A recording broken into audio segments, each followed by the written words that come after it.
실은 준비를 안 했습니다. 근데 한수겸 목사님이 이거를 꼭 하라는 거예요. 대전에서 신청해서 못 오셨다고 저보고 하라는 거예요. 그래서 순종하는 마음으로 섰습니다.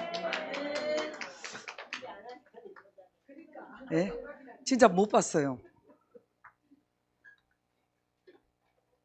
자, 8번 영성의 성장 원리 1번입니다. 시편 92편 12절 의인은 종려나무같이 번성하며 레바논의 백향목같이 발육하리로다. 의인은 종려나무같이 그리고 백향목같이 발육한다고 했다. 여기서 우리가 볼 수 있는 것은 종려나무도 백향목도 성장에 필요한 성분과 시간이 필요하다는 것이다.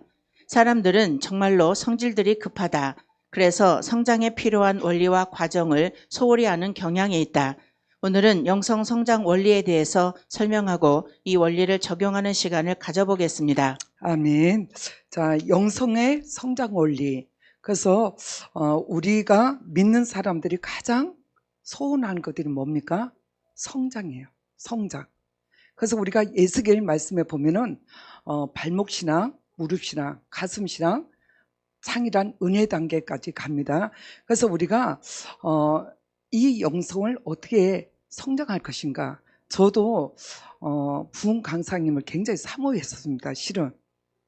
그래서 나도 신학교 졸업하고 기도원 사회 가면서 나도 부흥사 됐으면 좋겠다. 근데 이제 섭외도 좀 들어왔는데 제가 생각할 때 너무 부족해서 가입을 안 했습니다. 근데 지난 날을 뒤돌아보면은 우리는 뭐만 봅니까? 결과만 봐요.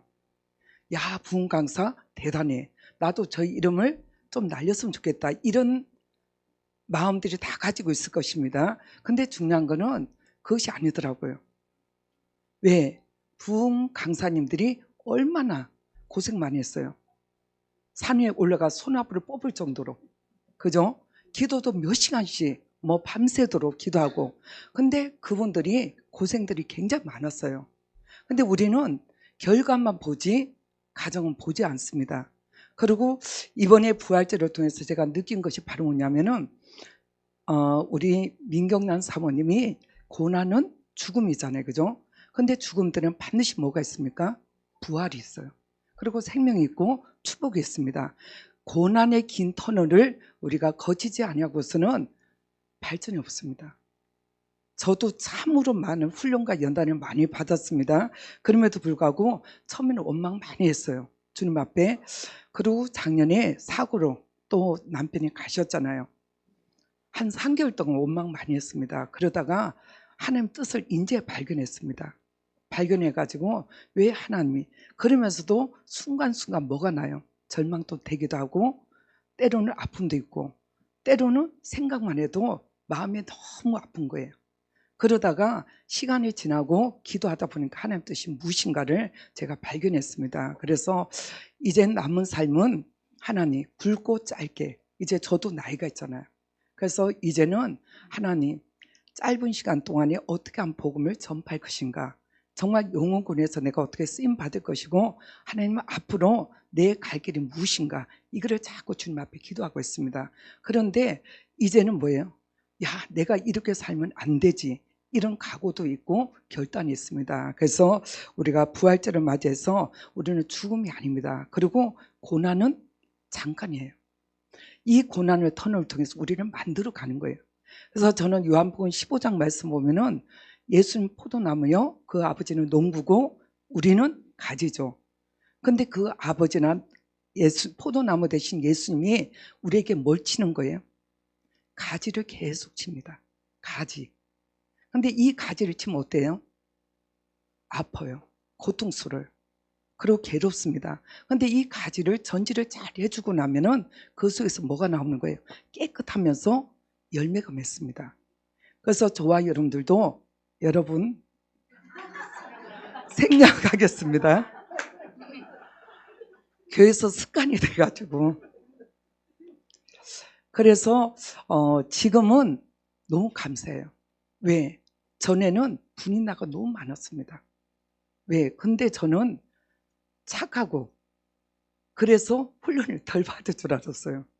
근데 훈련을 많이 받다 보니까 이제 작년에 그 사고를 통해서 제 자신이 무너지더라고요. 무너지면서 하나님, 이제는 내가 기대했던 거 이것도 다 내려놓게 되고, 더 중요한 거는 이 창세기부터 계시록까지 하나님께서 우리에게 주시는 것이 바로 무엇이냐면 사랑이더라고요. 사랑.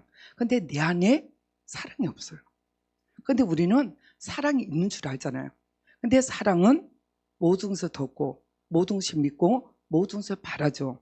그리고 무례히 행치 않는 거, 이게 사랑인데 내 안에 사랑이 없었던 거예요. 그래서 우리가 오늘 말씀을 통해서 정말 우리는 성질이 급한 것이 아니라 이제는 뭐예요? 가정을 거쳐야 됩니다. 그래서 이 고난이 오고 환난이 오고 핍박이 온다 할지라도 가정이 반드시 필요해요. 성장되지 않는 나무는 열매를 맺을 수가 없습니다. 그래서 힘들고 어려워도 열매 맺는 삶. 그래서 우리의 마지막 소원들이 뭐예요? 영성이잖아요. 그죠? 영이 자라가서 우리가 가나안 신앙까지 가서 예수님 한 분이면 됩니다. 이런 고백으로 우리가 살아가시기를 바랍니다. 첫째, 영성 성장의 첫 번째 원리는 무엇일까? 그것은 성장에 대한 목표를 분명히 하는 것이다. 사람의 목표가 영성 성장이다. 영성이 발전하고 깨어나는 만큼 영이신 하나님과 교제할 수 있으며 주를 알아가게 된다. 인생 존재 목적 자체가 영의 성장이며 그것이 천국에서의 삶을 준비하는 것이며 우리가 이 땅에 온 목적이다. 아멘. 자, 성장의 첫 번째 뭐가 있습니까? 목표가 분명히 하는 것이다. 그래서 우리가 연초에 되면 목표가 있어요, 없어요? 목표가 다 있습니다. 그런데 시간이 지날수록 목표는 뭡니까? 희미해져요. 희미해집니다. 그래서 길게 가지 않더라고요. 그래서 오늘 말씀 보면은 목표가 영성 성장이다. 그래서 올 한 해 저와 우리가 목표가 무엇인가 한번 돌아봐야 됩니다. 그래서 저는 목표를 크게 안 세웠습니다. 뭘 세웠냐? 선악과의 비밀. 사실을 보고 말하지 않고, 사실을 보지 않고, 정죄하지 않고, 판단하지 말자. 이게 제 목표예요. 큰 거 안 가졌습니다. 이전 같으면은 성령 충만을 받고 능력 받아서 귀신도 쫓아내고 한 번에, 그리고 병도 한꺼번에 손 얹고 기도해 주는 거, 이게 제 목표였거든요. 근데 시간이 지나다 보니까 이 메시지를 통해서 정말 선악과의 비밀만 우리가 제대로 알면 모든 것이 풀려요. 근데 이 비밀을 깨닫기까지는 우리가 깨닫는 차원으로 끝나는 것이 아니라 이제는 내 삶 속에서 적용이 돼야 돼요. 그래서 고모 목사님이 하시는 말씀이 1강부터 24강까지가 바로 뭐냐면, 우리가 강의를 잘하는 것이 목적이 아니잖아요. 우리는 이 말씀을 통해서 살아드리는 것이 하나님께서 기뻐하시는 목적입니다. 그런데 우리는 초점이 어디에 맞춰 있어요? 강의를 어떻게 하면 잘할까? 그리고 어떻게 하면 은혜 받을까? 근데 이게 아니더라고요. 그래서 저도 이제는 제가 깨달은 것이 바로 뭐냐면은, 이제 사람도 의식하지 말자. 그리고 이번 제가 많이 큰 충격을 받았는지 몰라도 좋은 것도 없어요. 막 크게 기쁜 것도 없습니다. 그렇다고 너무 힘들어서 주저앉는 것도 없어요. 그냥 마음이 그냥 평평해져요. 변함없이. 그래서 하나님께서 나를 만드셨구나, 이런 마음이 드는 거예요. 이전 것들은 감정이 있잖아요. 물질이 좀 들어오면 또 남편이 돈 주면 어때요? 기분이 억울해집니다. 근데 지금은 그런 게 없어져요. 물질도 초월하게 되고, 그리고 이제는 주님께서 일하시는 것을 눈으로 보는 거예요. 그러다 보니까 조급함도 없어집니다. 그리고 이제는 평안해요. 그리고 감사가 넘치고. 근데 가장 중요한 거는 제가 변하니까 성도들이 변해요. 그래서 교인들이 이 가나안 나눔을 나누다 보니까 그런 말을 합니다. 목사님, 이제는 딴 게 소원이 아니에요. 이제 이 가나안 나눔을 통해서 내가 천국 가는 그날까지 하나님 뜻대로 정말 주님께서 기뻐하시는 그런 자가 되겠습니다. 이런 고백을 하는 거예요. 근데 이전에는 제가 부흥 성장에만 초점을 맞췄습니다. 머리가 참 잘 돌아갔어요. 왜? 10명이 모이면 한 사람씩 전도하면 몇 명이에요? 20명이죠. 순간적으로 뭐예요? 기도원에 300명사. 그게 포커스를 맞췄어요. 근데 안 되더라고요. 내 힘으로 절대로 안 됩니다. 그래서 비워놓기 시작한 것이 오늘에 이르렀습니다. 그래서 지금은 한 사람이라도 올바른 제자 만들고 한 사람이라도 바르게 양육하자. 이게 제 목적입니다. 자, 영성 성장이란 애매한 것이 아니다. 그것은 은사 몇 가지 체험하고 신비 체험 몇 가지 하는 것이 아니다. 그것은 영혼의 기능이 눈을 뜨는 것이며 발전하는 것이다. 은사란 하나의 기능과 같은 것이다. 그것은 성장과는 다르다. 예언이나 치유나 방언이나 기적의 은사와 같은 것은 외형적인 것이다. 그것은 성장 속에서 나타나는 것이다. 그것은 이 땅에서 한시적으로 사역을 위해 필요한 것이다. 영원한 세계에선 그러한 기능들은 대단한 것으로 인정받지 못한다. 중요한 것은 그의 심장, 그의 마음이다. 그의 영격이 얼마나 발전하였는가 하는 것이다. 그 영에서, 심장에서, 마음에서 사랑과 자비와 모든 풍성함과 아름다움들이 흘러나오게 된다. 그것이 성장의 수준을 보여주는 것이다. 그 수준만큼 그는 주님의 통로가 되며 주님과 연합하게 된다. 신앙생활을 오래 하고 교회에 오래 다닐수록 영적으로 성장하고 주님과 좀 더 깊은 연합에 이를 수 있다면 얼마나 좋을까? 하지만 현실을 보면 영이 자라는 것과 신앙 경력과는 별 관계가 없다는 것이다. 아멘. 그래서 첫 번째로는 목표를 분명히 하는 거. 근데 오늘 말씀에 보면은 우리가 이 목표도 다 다르더라고요. 첫 번째, 애굽의 신앙은 어때요? 먹는 거, 입는 거. 그게 목표예요. 우리 성도 중에서도 목사님, 제가 돈을 열심히 벌어서 성교하는데 팍팍 밀어준대. 이런 사람들 있고, 또 어떤 사람은 가진 것이 없을지라도 목사님 기도로서 동참하겠습니다. 이런 사람도 있습니다. 그래서 우리가 중요한 것은 오늘 말씀을 통해서 나의 목표는 무엇인가? 우리가 이것을 알고 올 한 해는 다시 한번 우리가 말씀을 통해서 주님의 마음을 닮아가는 저희들이 되시기를 바랍니다. 그래서 깨닫는 것이 바로 뭐냐면은 주님의 마음을 이제는 읽어줘요. 제가 너무 힘들고 어려울 때는 제가 하나님 앞에 막 울면서 기도했습니다. 주님, 내 마음이 너무 아픕니다.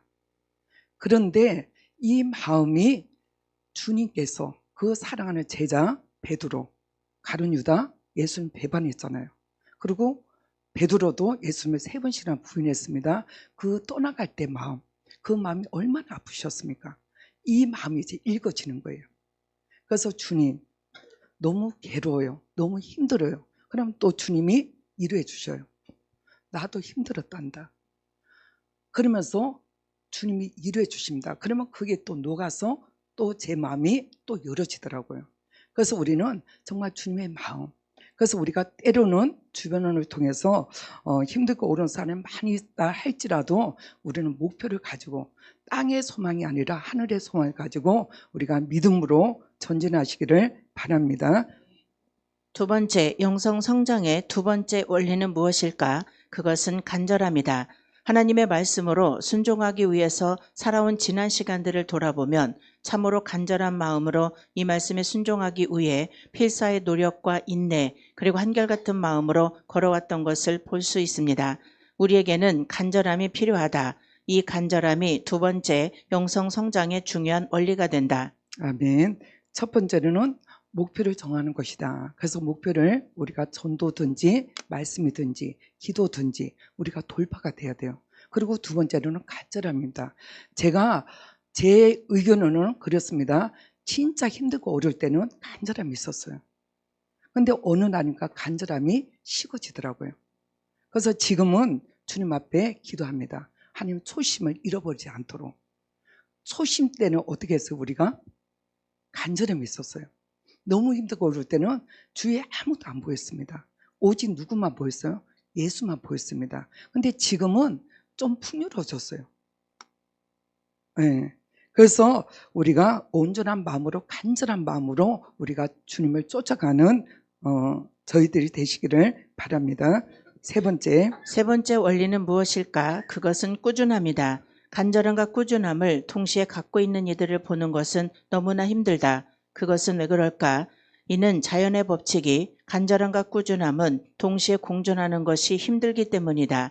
하나의 씨앗이 자라서 나무가 되는데도 많은 시간이 걸립니다. 하물며 우리의 영원한 생명인 영성이 깨어나고 눈을 뜨고 자라는데 얼마나 시간이 걸릴 것인가. 이상과 같은 영성 성장 원리가 적용되면 영의 감각이 예민해지고 깨어나게 되면서 영적 세계를 쉽게 느끼게 될 것이다. 영이 열리고 뇌가 열리면 영계의 에너지를 받고 느낄 수도 있습니다. 하지만 기억해야 합니다. 많은 체험은 할 수 있지만 그것만으로 성장이 완성된 것이 아닙니다. 그것은 하나의 작은 기능이 움직이기 시작하는 것뿐입니다. 그래서 우리는 한순간의 성장을 추구하는 조급함에서 벗어나야 합니다. 성장이란 날마다의 선택에 달려있는 것이다. 그것은 갑자기 저절로 되는 것이 아니라 그것은 날마다의 삶에서 주님을 붙잡고 걸어가는 것에 있는 것이다. 한 번의 한순간에 왕창 점수를 따서 지난날의 모든 잃은 것을 회복하려고 하지 말라. 영성 성장에는 한 번에 이루어지는 것은 없습니다. 아멘. 세 번째는 뭡니까? 꾸준함이죠. 그래서 우리가 말씀도 꾸준하게 봐야 되고 기도도 꾸준하게 해야 됩니다. 그래서 우리가 전파하는 것처럼 하지 않았던 것들을 한꺼번에 뛰어넘는 것은 오차예요. 그래서 꾸준함. 그리고 오늘 말씀을 통해서 이 꾸준함 내게 있는가.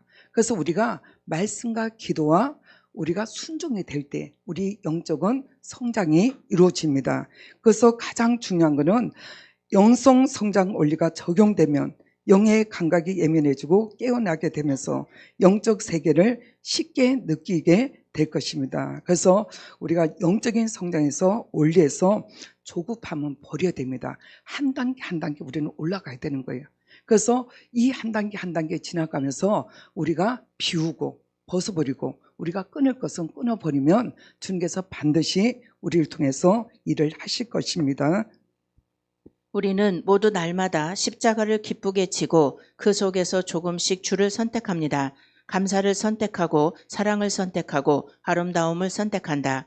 그렇게 1년 우리는 걸어간다. 그렇게 걸어간 세월이 우리를 만들고 우리의 영혼을 만들고 우리의 영성을 형성한다. 그래서 영성 성장에 조급한 마음을 품지 말아야 한다. 이것이 정말 진귀한 부활하면 끝없이 날마다 사모하고 추구하고 또 사모해야 합니다.